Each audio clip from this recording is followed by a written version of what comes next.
Halo, assalamualaikum warahmatullahi wabarakatuh. Jumpa lagi di channel saya Yoko Kenari, sahabat.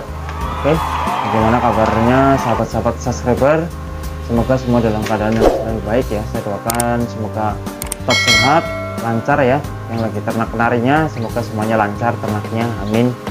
Oke sahabat, jadi untuk video kali ini saya akan sedikit ya berbagi pengalaman ya tentang kenari pada saat proses mutasi ya. Jadi kebetulan ini kenari saya, kenari merah lokal ya, atau sering orang bilang adalah kenari merlok ya, yang sekarang ini lagi mulai rame ya, lagi mulai booming ya, lagi banyak eventnya ya, khususnya di daerah Bandung ya. Nah di Bandung aja sih sekarang udah mulai sampai ke Jawa Tengah sampai Jawa Timur ya. Jadi sekarang udah mulai rame tentang kenari merah lokal ini sendiri sahabat. Oke sahabat, jadi nanti akan saya bagikan ya sedikit pengalaman saya bagaimana langkah-langkah atau perawatan kenari yang sedang proses mutasi supaya nanti hasilnya bisa maksimal ya, paling enggak ya bisa bagus lah hasilnya, warnanya. Dan nanti langkah-langkahnya apa saja yang harus kita lakukan, sahabat tetap simak video saya sampai selesai ya, jangan skip ya. Oke sahabat, jadi khusus para peternak ya yang bermain kenari ya, khususnya merah lokal ini atau merlok ya, pasti semua peternak menginginkan untuk warnanya hasilnya nantinya setelah mutasi adalah maksimal ya. Jadi pada saat kenari kita sedang mengalami proses mutasi, jadi kita harus benar-benar harus teliti ya, kita harus dirawat secara teliti, jadi supaya nanti hasilnya bisa maksimal. Karena hasil bagus atau enggaknya itu tergantung dari hasil mutasi itu sendiri sahabat. Kalau mutasinya bagus, lancar, pastinya akan menghasilkan warna yang bagus. Tapi ya nggak kita pungkirin ya, sebenarnya untuk masalah warna itu ya sebenarnya berpengaruh juga sama terahnya ya, dari indukannya ya. Kalau kita ambil indukannya yang terahnya bagus, dari segi warnanya bagus ya, insya Allah akan menghasilkan anak juga warna juga bagus juga. Tapi ya intinya kembali lagi ke perawatan. Walaupun dari terahnya yang biasa, tapi kalau kita perawatannya bagus ya insya Allah juga hasilnya bisa bagus warnanya sahabat. Yang penting intinya mutasinya harus full ya, harus sempurna ya. Sebaliknya juga kalau terahnya bagus, kalau perawatan kurang maksimal kita abaikan ya pasti nanti ada kendala dan hasilnya pasti nggak bakal maksimal. Intinya perawatan lah nomor satu sahabat. Jadi oke, jadi untuk proses mutasi seperti ini ya, tips dari saya atau langkah yang biasa saya lakukan adalah saya harus nomor satu kita perhatikan ya keadaan si burung itu sendiri ya. Jadi sebisa mungkin keadaan burung itu harus dalam keadaan yang sehat dan fit ya. Karena menurut pengalaman saya, kalau kenari sedang proses mutasi, kalau sampai sakit, yang terjadi adalah nanti hasil warnanya nggak akan maksimal sahabat. Pasti akan bisa dibilang gagal ya, karena mungkin dari berapa persen dia ganti warna barunya, dan nanti dari misalnya 70% warna baru, nanti yang 30% karena dia sakit, jadi yang 30% nggak bakal maksimal warnanya. Jadi kalau misalnya toh itu pengen ganti supaya maksimal juga, nanti dia akan menunggu untuk pasca mabung yang kedua nanti ya, setelah dewasa. Itu pun ya hasilnya nggak bakal ya, nggak bakal ya, nggak seperti yang awal lah semula ya. Ya itu masih hoki kita ya, nanti bisa bagus dan tetap kurang bagus ya. Jadi intinya kalau menurut saya adalah proses mutasi yang awal seperti ini kita harus benar-benar perhatikan. Jadi yang pertama itu adalah usahakan kenari kita selalu sehat dan fit ya sahabat ya. Ya untuk kita cek ya biar selalu sehat, kalau saya biasanya melakukan atau saya cek di pagi hari ya. Begitu saya bangun pagi, saya lihat ke kandang, dilihat dari antara ini totalnya kita ada 6 ya, saya ini ada 6 ekor sedang proses mutasi. Biasanya di pagi hari kalau kita lihat ya, dari 6 ekor misalnya saya ada 6 ekor, kita lihat dari pergerakannya aja sahabat. Kalau ada salah satu pergerakan yang kurang lincah, atau dia kebanyakan diem, atau apalagi sampai bulunya mengembang, berarti itu kenari yang kurang sehat ya, kurang dibanding kenari yang lainnya lincah, yang ini kok diem aja, apalagi sering bulunya ngembang ya. Itu jadi kita harus cepat-cepat tangani ya, kasih obat ya. Obat itu banyak ya, nanti dapat bisa cari ya di pasar-pasar burung tuh banyak untuk untuk mengobati kenari yang sakit ya. Sakit bisa dari nyilet misalnya sahabat, dari nyilet dari mata, snot, misal dari kaki bisa sedikit nyamuk atau dari berjamur ya. Jadi intinya usahakan harus selalu fit ya, itu yang pertama. Terus yang kedua sahabat, usahakan jangan sampai kenari kita yang sedang proses mutasi ini jangan sampai keduluan birahi sahabat, karena kalau keduluan birahi itu juga nanti akan menunda ya, menunda proses mutasi ya, dalam artian proses ganti bulunya itu akan lebih lambat ya, lebih lambat. Yang terjadi nanti kalau kita biarkan saja, nanti hasil mutasinya nggak bakal sempurna sahabat. Untuk menunda supaya nggak birahi terlalu cepat ya, jadi itu gampang lah. Jadi sahabat bisa diakalin ya, misalnya dari pemberian EF ya, EF nya itu jangan terlalu sering sahabat. Kalau saya bisa dibilang ini jarang ya untuk pemberian EF ya, seperti telur puyuh ya khususnya ya, paling saya kasih pun itu 1 minggu sekali. Biasanya cuma dikasih setengah ya, dari 1 butir setengahnya saya kasih.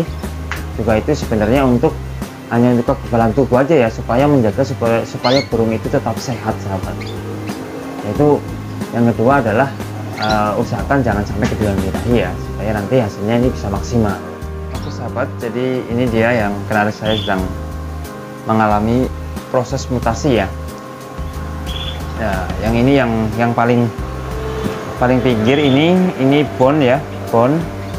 Terus yang sebelahnya itu warnanya sudah lumayan hampir bagus lah, menurut saya sempurna ya.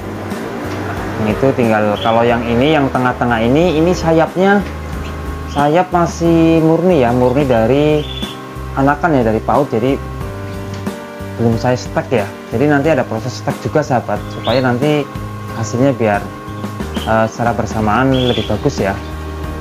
Nah, oke, seperti ini sahabat penampakannya kenari saya yang sedang proses mutasi ya. Mudah-mudahan nanti hasilnya bisa maksimal ya, kurang lebih ya seperti inilah yang ini nomor 2 ya. Ini udah lumayan bagus. Tinggal nanti ini ada yang nggak ada ekornya ya, atau bondol ya sahabat. Jadi kemarin saya itu habis pergi ya keluar kota, nah saya cuma bilang ke istri ya, jadi mungkin nggak kecek atau kenapa ya, ternyata keduluan birahi sahabat. Nah, saya juga agak riskan tuh untuk yang nggak ada ekornya ini. Kita lihat ya, untuk bagian kepala yang atasnya itu masih kekuningan ya, itu masih murni bulu dari paut ya. Karena ini dari untuk segi badan ya, badan sudah lumayan bagus, cuma di bagian kepala bagian atas itu belum ganti sampai sekarang. Karena ini contoh yang baru saya bilang, yaitu efek dari keduluan birahi ya sahabat ya. Jadi ini masih seperti itu, jadi saya hanya bisa menunggu dan berdoa mudah-mudahan nanti bisa maksimal ya.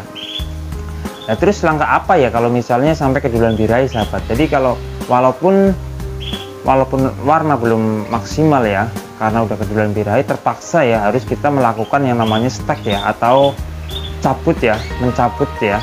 Jadi kita stek bulunya, jadi kita cabut bulunya ya. Jadi kemarin pas saya pulang, ini dari sayap ya, sayap langsung saya cabut ya, sayap dan ekor saya cabut secara serentak ya. Tapi perlu diketahui sahabat, kalau kita mau stek ya, sayap maupun ekor, kita harus benar-benar hati-hati ya, karena ini juga nanti bisa berakibat fatal ya. Apalagi kalau kita buru-buru, nanti kenarinya sampai berdarah, keluar darahnya juga nanti akan kesakitan, juga nanti akan berpengaruh terhadap proses mutasi itu sendiri sahabat. Khususnya ya kalau untuk ekor kebanyakan itu lebih gampang ya, atau mudah ya, dibanding untuk sayap ya. Tapi kalau untuk sayap bagian dalam itu juga masih mudah. Kita lebih perhatikan untuk sayap bagian luar ya. Luar itu biasanya lebih keras sahabat. Jadi kalau lebih keras sahabat harus lebih hati-hati. Jadi sekedar info aja ya, kalau kita mau stek, kalau kita mau cabut bulu, kita jangan ragu-ragu sahabat. Kalau kita udah yakin mau cabut, langsung cabut aja. Jangan ragu ya, nanti kalau ragu malahan kenarinya itu sakit ya, nanti bisa merasa sakit ya. Jadi kita harus tega lah, maksudnya seperti itu sahabat. Oke, jadi ini seperti ini sahabat. penampakannya yang sedang mutasi. Oh ya, saya tambahin lagi untuk perawatannya ya. Tadi yang pertama adalah dari sakit ya, kalau bisa jangan sampai sakit ya kenari ya. Terus yang kedua tadi adalah jangan sampai ketiduran birahi. Terus yang selanjutnya adalah proses penjemuran sahabat. Sebenarnya penjemuran itu sangat penting untuk kenari. Sebenarnya penjemuran itu bagus sekali untuk kenari ya, tapi khusus untuk pada proses kenari khususnya merah lokal ini sedang mengalami proses mutasi, sebaiknya jangan terlalu sering dijemur ya. Itu kalau saya ya, saya jarang sekali dijemur ya, paling saya jemur pun itu biasanya seminggu sekali lah, paling seminggu sekali atau 2 kali lah saya jemur, dan itu pun saya jemurnya dalam tempo waktu yang sangat pendek sahabat, jadi nggak lama ya. Biasanya kalau jemur normal kan saya 1 jam bahkan 1,5 jam ya. Khusus yang lagi mutasi ini saya jemurnya kurang lebih hanya 10-15 menit sahabat. Jadi pagi saya keluarkan, setelah saya keluarkan nanti kenari ini saya disemprot. Jadi disemprot tipis-tipis sahabat, semprot tipis kayak diembun, agak sedikit basah kayak gitu. Setelah basah kita hanya tunggu sambil dijemur sebentar sampai bulunya kering lagi. Begitu bulu sudah kering, langsung kita masukkan lagi ke dalam sahabat. Tujuannya apa? Soalnya kalau kita menjemurnya terlalu lama juga nanti akan berpengaruh terhadap proses mutasi juga ya. Nanti bisa untuk rontoknya si bulu itu sendiri kadang-kadang lebih lebih lama ya, jadi memperlambat juga. Itu menurut pengalaman saya sendiri sahabat ya. Sebenarnya proses mutasi itu sebaiknya di tempat yang agak jangan terlalu panas ya, lebih lembab sedikit lebih bagus sebenarnya sahabat untuk proses mutasi seperti ini sahabat.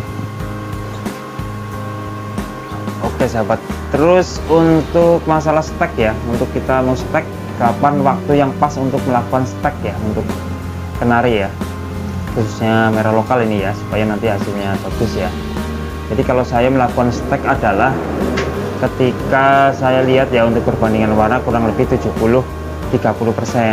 Kalau kurang lebih yang bulu baru warnanya sudah 70%, biasanya saya melakukan stek. Biasanya saya dipatokkan adalah dari kepala sahabat. Kalau untuk kepala bagian atasnya sudah bagus, sudah rapi, biasanya saya baru melakukan stek. Biasanya otomatis kalau dari kepalanya nanti udah bagus, otomatis bagian dadanya ini juga ikut sudah rapi ya, seperti ini ya. Jadi kalau udah rapi baru saya melakukan stek sahabat, cabut ya untuk sayap sama ekor sahabat. Terus nanti kalau setelah di stek, usahakan tangkringannya ini jangan atas bawah ya, ini kan masih atas bawah seperti ini sahabat. Jadi nanti tangkringannya yang di belakang itu yang di atas taruh di bawah supaya kenarinya tidak naik turun ya. Nanti takutnya posisi stek kan sayapnya nggak ada ya, jadi nanti takutnya ada pengaruh ya nanti untuk kedepannya. Biasanya saya tangkringannya selalu saya turunin di bawah dua-duanya, dan nanti kalau sudah keluar sayapnya baru saya naikkan lagi tangkringannya, seperti itu sahabat. Terus selain langkah-langkah tadi ya tersebut yang sudah saya bagikan, antara lain yang lainnya adalah pemberian sayur sahabat, sayur hijau ya. Kalau saya menggunakan sosin ya, sayur sosin sahabat. Sosin ini kalau bisa sahabat jangan sampai kosong ya untuk setiap harinya ya. Biasanya saya mengganti 2 kali dalam sehari. Bahkan kalau pas musim panas biasanya hawa panas, saya kadang-kadang sampai 4 kali sampai 3 kali dalam 1 hari ya. Jadi saya kasih untuk sosinnya dikasih yang bagian dalam biar selalu fresh ya. Bagian dalam kan lebih mudah, dia lebih suka ya, kadang sampai batangnya juga dia makan ya. Nah, jadi ini untuk sayurannya juga jangan sampai kosong sahabat. Oke sahabat, jadi itulah tadi yang bisa saya bagikan ya untuk pengalaman saya. Mudah-mudahan ada manfaatnya buat kita semua, khususnya yang lagi main di kenari merahan ya, merah lokal. Mudah-mudahan ada manfaatnya. Intinya tetap kita bertukar pikiran ya, atau berbagi pengalaman ya. Jadi nanti kalau ada yang mau bertanya silahkan tulis kolom komentar, yang mau menambahkan juga nggak masalah, nggak apa-apa. saya malahan senang ya, kita tetap sama-sama belajar lah intinya dalam perawatan kenari ya khususnya ya. Terus yang sudah subscribe channel saya mau ucapkan banyak terima kasih sudah dukung channel saya selama ini, dan yang belum subscribe tolong bantu subscribe-nya biar saya lebih semangat lagi membuat kontennya. Oke sahabat, pokoknya kita tetap semangat ternaknya ya, saya doakan semoga semuanya lancar. Oke, akhir kata video untuk hari ini, assalamualaikum warahmatullahi wabarakatuh.